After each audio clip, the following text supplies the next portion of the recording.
everyone, I'm Becky, And I'm Sarah. and we're doing Bickering book reviews. Today we are talking about Let's Make a Scene by Laura Wood, which I think I got off of NetGalley. I did.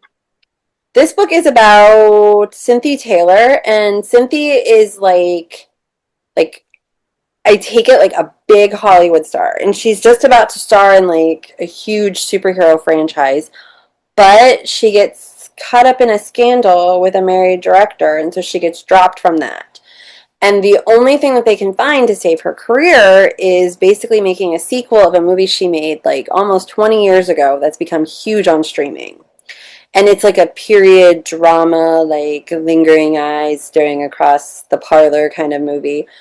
And she's okay with doing it. The only problem is the co-star and kind of love interest in the movie, Jack, and she have a very complicated backstory from when filming that movie. There was some lust, there was some hate, there was all sorts of stuff going on.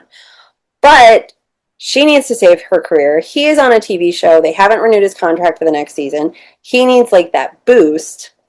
And so they decide that they'll make this movie.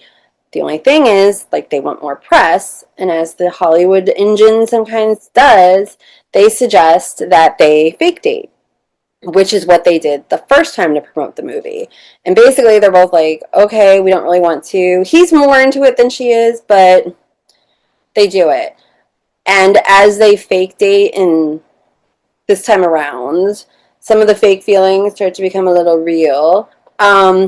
And as you're reading about what's currently happening, there are flashbacks to show you what happened the first time they filmed the movie. And basically, it's like, where romantically will they end up? I really like Jack. I like Jack a lot. Cynthia grew on me, but I really like Jack. So, this book is complicated for me because I did like the characters, and I did like Jack, and I did like Cynthia, and I did like. There's kind of this discussion about you have this Hollywood scandal, and she is the painted woman, she is the scandal, and he walks away free and clear. So this director who was cheating on his pregnant wife walks away smelling roses, her career is ruined. And there's like a lot of there's a lot of talk about that and a lot of talk about Me Too, which I think is accurate. And I really enjoyed the flirty interactions between Jack and Cynthia in the current timeline. Right, and I like the found family that Cynthia has with the Yes. people from the first movie that are still kind of friends to this day. I liked those characters too. My problem with this book is that probably 50 to 50, 40 to 55% of this book are flashbacks on the first movie, and it just didn't have like the same vibe. So I felt like I'm reading about these people reconnecting and like flirting and fake dating and like really like doing like publicity moments, and then you go back to 15 years later and we're filming a movie. It felt like two different books mashed together, and I felt like it made it feel long. And It did make it feel long, and I found myself also groaning every time the flashback came on the page. well, and the flashback is so developed that I feel like them reconnecting and their romance in current time feels underdeveloped. And it might not be. It might just be because the flashbacks were such a focus. Well, But and I think the flashbacks were unnecessary. We really really all didn't of need them. we didn't need all of them, and we didn't need them to the extent that they were. Half of Plus, them as maybe. the book consistently states, Jack is a different person. He has really grown in 13 years, which one Yeah, would hope. And she's grown a lot, in different ways. right. And so, why are we spending time ruminating over these people that they aren't anymore? And I feel like, I mean, a lot of books do that. I feel like there could have been some, but it like literally it got to the point where I'm like, oh God, another one.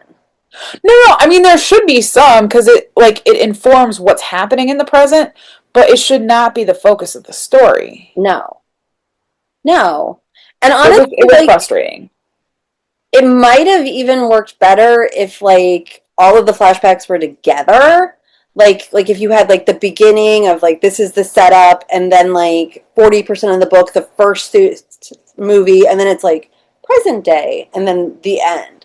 But there was Yeah. something like it really slowed it down. And in this book, I mean, this book is like longish for the genre, but it's not super long, and it just felt long.